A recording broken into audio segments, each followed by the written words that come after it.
Bonjour les amis, bienvenue à notre émission La Bible pratico-pratique. C'est toujours un réel plaisir de vous rencontrer en espérant que vous continuez à progresser dans votre vie avec Jésus-Christ, dans votre transformation spirituelle. Aujourd'hui, je vais juste vous parler d'une situation. Peut-être que souvent tu fais face à ce genre de choses, mais comment tu te comportes dans ce genre de situation? Donc, tout d'abord, imaginons Jésus qui avait les disciples avec lui et il savait qu'il y a un qui était un traître, quelqu'un qui allait le trahir. Il savait, lui, parce qu'il est Dieu, parce qu'il voit dans le cœur, il sonde les cœurs et les reins, il voit. Mais de voir pendant tout le parcours, il n'y avait aucun pépé, il n'y avait aucun problème avec Judas. Donc, il était toujours avec lui, il l'a supporté. Peut-être toi aussi, peut-être que tu vis avec des gens, dans le milieu où tu évolues, il y a des gens, tu sais très bien, ce sont des traîtres. Mais comment tu agis envers ces gens? Comment tu agis envers eux? J'imagine que ça peut être très difficile. Tu es bien au courant, mais est-ce que tu dois être hypocrite? En fait, je vais vous parler des attitudes qu'il faut avoir envers ces gens. C'est pas l'hypocrisie. Et vous allez voir au fur et à mesure c'est quoi exactement. Quand tu sais qu'il y a des gens dans ton entourage qui ne t'aiment pas, qui font des complots contre toi, quand tu n'es pas là, ils parlent tellement mal de toi. Et tu es bien au courant de ces choses. Mais comment tu dois te comporter à l'égard de ces gens? Donc on a vu Jésus, il savait tout ce qui allait se passer. Il savait qu'il avait un traître parmi lui et à côté de lui qui le suivait. Mais la Bible n'a jamais montré que Jésus avait réagi. Il n'a jamais montré ça. Donc, il a supporté. Et je vais lire pour vous dans Matthieu 5, verset 44. Alors que Jésus parlait que ce que la loi disait avant, la loi disait œil pour œil et dent pour dent. Donc, quelqu'un qui te parle mal, qui te maltraite, qui a un plan pour te détruire et tu es bien au courant, donc, cette personne-là, normalement, tu devrais tabasser cette personne. Mais Jésus est venu pour dire non, il ne faut pas agir comme le méchant. Dans Matthieu 5, verset 44, mais moi, je vous dis, en fait, c'est Jésus qui parle, aimez vos ennemis, bénissez ceux qui vous maudissent, faites du bien à ceux qui vous haïssent et priez pour ceux qui vous maltraitent et qui vous persécutent. Ça, c'est pas facile. Tu le sais. Hein? Ce que la personne dit, ça te fait très mal. Tu sais que cette personne n'est pas honnête. Tu sais que cette personne rit avec toi, mais quand tu n'es pas là, comment cette personne te salit dans le dos? C'est difficile. Mais Jésus te dit de les aimer, de les bénir, de leur faire du bien. Comment tu peux faire ça? C'est difficile. Peut-être que tu vas me dire, non, c'est impossible. Mais Jésus l'a fait. Jésus l'a fait. Dans Deutéronome 32, verset 35, pourquoi tu dois agir bien? C'est parce qu'il y a quelqu'un qui a dit, Dieu lui-même. Il a dit, à moi la vengeance et la rétribution, quand leur pied chancellera. Car le jour de leur malheur est proche, et ce qui les attend ne tardera pas. Et David avait bien compris ça. Dans le psaume 139, il va dire, je ne veux pas connaître le méchant, homme de sang, éloignez-vous de moi. Parce que le problème, souvent, on va reprocher des gens pour ce qu'ils nous ont fait, pour ce qu'ils ont dit de nous. Mais si on réagit de la même façon, on devient comme eux. On est en train de les reprocher, mais on fait comme eux. C'est quoi la différence, en fait? Et c'est pour cela que Jésus demande de faire du bien à ces gens. Parce que Dieu est capable de s'en occuper. Parce que si tu vas t'en occuper, tu vas devenir méchant comme eux. Et le sort du méchant, c'est la destruction. Je vais lire pour vous dans Romains 12, versets 19 à 21. Ne vous vengez pas vous-même, bien-aimés, mais laissez agir la colère de Dieu, car il est écrit, c'est à moi qu'appartient la vengeance. C'est moi qui donnerai à chacun ce qu'il mérite, dit le Seigneur. Mais si ton ennemi a faim, donne-lui à manger. S'il a soif, donne-lui à boire. Car en agissant ainsi, tu amasseras des charbons ardents sur sa tête.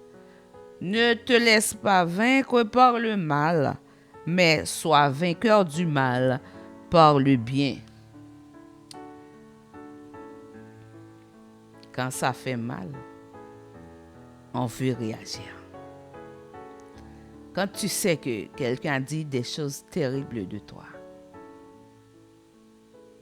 c'est difficile d'aimer cette personne, ça je l'avoue. Mais si tu ne l'aimes pas, à un moment donné, tu vas faire autant de mal. Parce que quand tu médites le mal dans ton cœur, tu finiras par produire le mal. Et c'est pour cela, il faut méditer du bien. Et comme ça, tu ne feras pas de mal. Même quand ta chair va te dire de faire du mal, puisque tu ne médites pas le mal, tu médites le bien, tu finiras par faire du bien même quand c'est difficile. Comme David, tu ne connaîtras pas le méchant. Parce que tu sais que le sort du méchant, c'est la destruction. Comment cela peut-il être possible? Pourquoi Jésus dit ça? Quand Jésus a commencé son ministère, après que son identité a été révélée au fleuve du Jourdain lors de son baptême par Jean-Baptiste, où la voix s'est fait entendre dans le ciel, celui-ci est mon fils bien-aimé en qui j'ai mis toute mon affection. Donc Jésus savait qui il était. Mais par la suite, il va être rempli du Saint-Esprit. Et c'est parce qu'il était rempli du Saint-Esprit qu'il pouvait coller l'oreille de Malchus, l'un des officiers qui était venu l'arrêter. Tu vas dire, ah, parce que c'est Jésus. Il a envoyé aussi son Saint-Esprit, afin que toi aussi, tu puisses lui ressembler. Afin que toi aussi, tu peux faire du bien à quelqu'un qui te fait du mal. Tu peux trouver quelque chose de bon à dire de cette personne qui est en train de te flageller dans le dos en ton absence, qui ne dit que de mauvaises paroles de toi.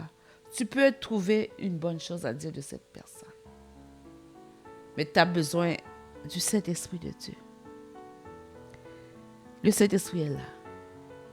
Si tu pries, tu demandes cette visite du Saint-Esprit. Si tu gardes ton cœur pur en faisant du bien au lieu du mal, Jésus viendra habiter en toi. Si tu aimes Dieu de toute ta pensée, de tout ton cœur, de toute ta force, si tu aimes celui qui est proche de toi comme toi, quand tu l'aimes comme toi, ça veut dire ce que tu n'aimes pas qu'il te dise, tu ne vas pas lui dire. Ce que tu n'aimes pas qu'il te fasse, tu ne vas pas le faire.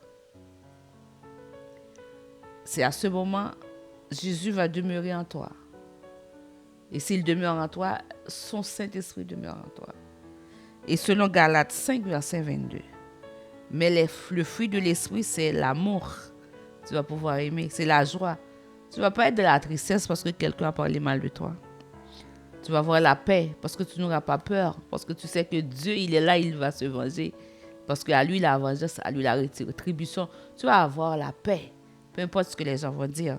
La patience. La bonté. La bénignité, la fidélité. La douceur. La tempérance ou bien la maîtrise de soi, c'est la même chose. Donc, quand quelqu'un te fait quelque chose, quand tu entends les mauvaises choses que cette personne a racontées de toi, tu as envie de le secouer, mais le Saint-Esprit va te donner la maîtrise de soi. Et tu vas pouvoir faire du bien à cette personne. Et si c'est toi qui étais à la place de Jésus, alors que tu savais qu'est-ce qui allait arriver, tu savais qu'il vivait parmi un traître, tu aurais fait quoi? Aujourd'hui, sûrement, tu peux vivre parmi des gens qui sont hypocrites, des gens qui te sourient en plein visage, mais dans ton dos, ils te flagellent. Ça existe. Tu fais quoi? Veux-tu connaître le méchant? Le sort du méchant, c'est la destruction. Si tu ne veux pas connaître le méchant, fais appel au Saint-Esprit de Dieu. Et avec le Saint-Esprit de Dieu, tu vas produire le fruit de l'Esprit qui est l'amour, la joie, la paix, la patience, la bonté, la bénignité, la fidélité, la douceur et la tempérance. Et le Dieu qui voit tout te le rendra. Et le Dieu qui est le Dieu de la justice te fera justice.